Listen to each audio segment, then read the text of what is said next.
कल अलविदा जुमा है, लेकिन सड़क पर नमाज मना है। यह मनाही यूपी के संभल और मेरठ जैसे शहरों में है, लेकिन ऐसी ही मांग यूपी के चौहद्दी के पार कई राज्यों में हो रही है। प्रशासन की दलील है कि सड़क पर नमाज से ट्रैफिक का संकट खड़ा हो जाता है, जबकि मुस्लिम समुदाय के नेताओं का दावा है कि उन्हें परेशान करने के लिए ऐसा किया जा रहा है। सवाल यह है कि क्या सड़क पर नमाज मजबूरी है या फिर जरूरी है? आज यही है जनहित की हमारी कवर स्टोरी। 28 मार्च को अलविदा जुमा है, यानी ईद से पहले का आखिरी जुमा। लेकिन आखिरी जुमे और ईद के रोज सड़क पर नमाज पढ़ना सख्त मना है। मनाही की शुरुआत उत्तर प्रदेश से हुई तो ऐसी ही मांग दिल्ली में भी की गई, जो अब महाराष्ट्र होते हुए बिहार तक पहुंच गई है। फिलहाल सबसे पहले बात यूपी की, जहां सड़क पर नमाज की मनाही वाला ऐलान संभल में हुआ है। ईद और रामनवमी करीब है, ऐसे में जिले में पीस कमेटी की बैठक हुई और फिर पुलिस प्रशासन के ऐलान पर हंगामा मच गया। सड़कों पर किसी भी तरह की नमाज अदा करने की अनुमति नहीं प्रदान की जाएगी। छतों के ऊपर किसी भी तरह से नमाज अदा नहीं की जाएगी। जहां परंपरागत रूप से मस्जिद के अंदर, ईदगाह के अंदर नमाज अदा की जाती रही है, वहीं की जाएगी। इस मीटिंग में हिंदू, मुसलमान, एसडीएम और एएसपी के अलावा संभल के सीओ भी मौजूद थे, जिनका होली पर जनहित में जारी संदेश देश भर में वायरल हुआ था। अब की बार भी उन्होंने अपने अंदाज में भाईचारे पर सेवई और गुजिया वाला फॉर्मूला पेश किया है। आप यदि ईद की सेवैयां खिलाना चाहते हो तो आपको गुजिया भी खानी पड़ेगी। सड़क पर नमाज पर रोक का आदेश उत्तर प्रदेश के कई जिलों में लागू है। मेरठ में तो नियम तोड़ने वालों के लाइसेंस और पासपोर्ट रद्द करने की चेतावनी तक दी गई है। और ऐसा कोई क्रिमिनल केस किसी के खिलाफ दर्ज होता है तो पासपोर्ट और जो लाइसेंसेज होते हैं वो नहीं दिए जाते जब तक कोर्ट से एनओसी ना मिले। मेरठ में पिछली बार आदेश को ठेंगा दिखाया गया था। इस पर 200 लोगों के खिलाफ मुकदमा भी हुआ था। पुलिस प्रशासन इस बार भी मुरव्वत के मूड में नहीं है, जिससे मुस्लिम समुदाय नाराज है। नाराजगी उन नेताओं और राजनीतिक दलों में भी है, जिनके लिए त्योहार भी वोट बैंक पुख्ता करने का मौका है। चंद 10 मिनट की नमाज पढ़ने से क्या किसी को कोई परेशानी है? और इस चीज़ के लिए अगर ये करते हैं तो यकीनन हम मशवरा कर करके मैं अपने वकील से मैं कोर्ट भी का दरवाज़ा खटखटाऊंगा। हमारी जो मजहबी आज़ादी है उसको छीनने का काम हो रहा है।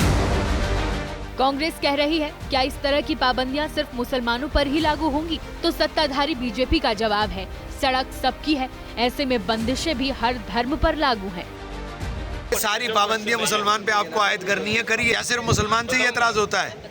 किसी जगह दूसरों को भी तो एतराज होता होगा। ये सभी धर्मों पे लागू होता है कि कोई भी इस तरह से व्यवस्थाओं को बिगाड़े ना। चलिए अब दिल्ली, जहां बीजेपी के विधायक करनैल सिंह ने पुलिस कमिश्नर को चिट्ठी लिखी है, जिसमें सड़कों और सार्वजनिक जगहों पर नमाज पर रोक लगाने की मांग की गई है, जिस पर विपक्ष को एतराज है। दिल्ली के अंदर अब ये सहन नहीं होगा कि सड़कों पर नमाज पढ़ी जाए। आपकी मस्जिद के अंदर जब जगह है, छत पे जगह है, आप अव्यवस्था क्यों फैलाने की कोशिश कर रहे हैं? मकसद नमाज नहीं है, मकसद मुद्दों की राजनीति से हटके लोगों को डाइवर्ट करना है, भटकाना है, इसलिए ये लोग इस तरह की बात करते हैं। सड़क पर नमाज के विरोध में आवाज की परिधि यूपी और दिल्ली से दूर महाराष्ट्र तक पहुंच गई है। सत्ताधारी शिवसेना यहां भी इसी तरह की मांग दोहरा रही है, तो विपक्ष वाली शिवसेना सवाल उठा रही है।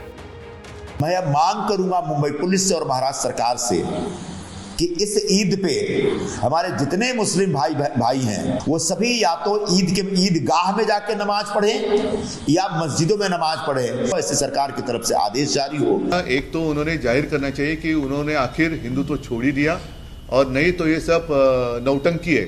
नीतीश वहाँ बिहार में करके दिखाओ नहीं। एक तो उनको आप सौगात दे दो, नहीं तो बिहार में भी कहो कि हम नमाज नहीं पढ़ने की, कुछ तो करो।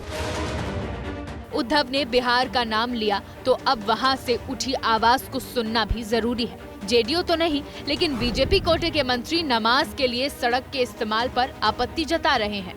और नमाज पढ़ने के लिए तो उनका मदरसा है, उनका मस्जिद है, और ना कहीं जगह मिले तो कब्रिस्तान में इतना बड़ा जगह घेर कर रखे, वहाँ जाकर नमाज पढ़िए। रोड है चलने के लिए।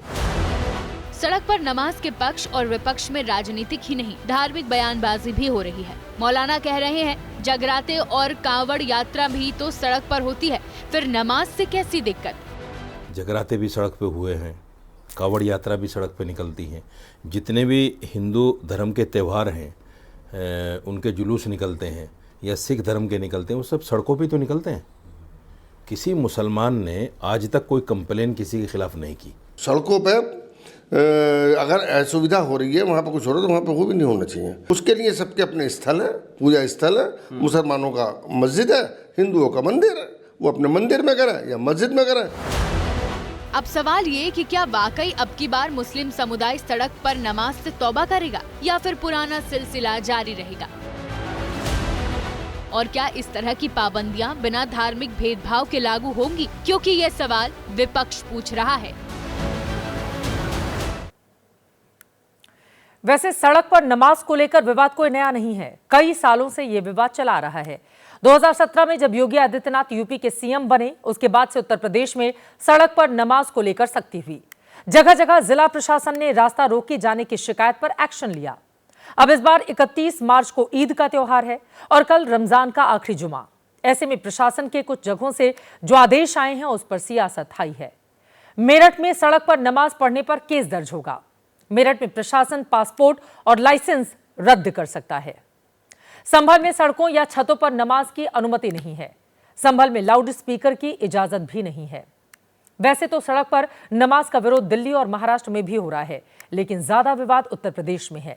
अब सवाल यह है कि प्रशासन ने जो आदेश दिए हैं, क्या वो आदेश बिल्कुल ही गलत है?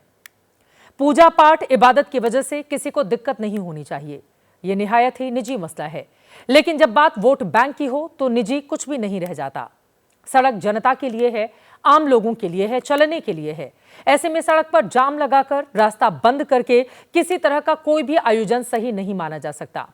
इसीलिए प्रशासन की बात को मानने में कोई बुराई नहीं है। लेकिन संभल के प्रशासन ने छत पर नमाज को लेकर जो गाइडलाइन तय की है वो ठीक नहीं।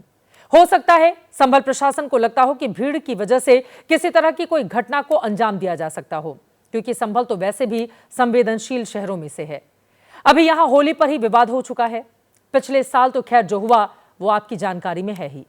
सड़क पर नमाज का जो लोग विरोध कर रहे हैं, उनको आईना दिखाने के लिए दूसरा पक्ष कांवड़ यात्रा का भी जिक्र कर रहा है। उनका कहना है कि तब भी तो रास्ते बंद होते हैं, तब तो फूल बरसा दिए जाते हैं। फिलहाल हम तो यही कहेंगे कि त्योहार कोई भी हो, शांति और सद्भाव के साथ मनाया जाए। किसी को असुविधा ना हो, इसका पूरा ख्याल रखा जाए।